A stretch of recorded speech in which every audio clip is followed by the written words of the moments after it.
how to find Facebook user ID. So this is actually another method in order to do this. So to do that, click on the three lines right there. Click on the settings or gear icon.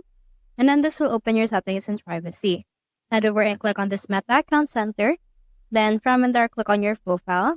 And then from in here, just select your Facebook. So we have in here Facebook. So just click on that. And then in here, we have this username right here. So this username will serve as your actual user ID. As of right now, I have no username on Facebook. So what I can do is I can actually sync it, or I can actually add the new username that I want to use. So just head over and then type in here the username that you want to use for this case. For example, let's use appguide00 and it will show you if that username is available or not. So just choose a username that is not yet available. And then from in there, just head over and click on done in order to save it. So that's how you find Facebook user ID. Hope we help.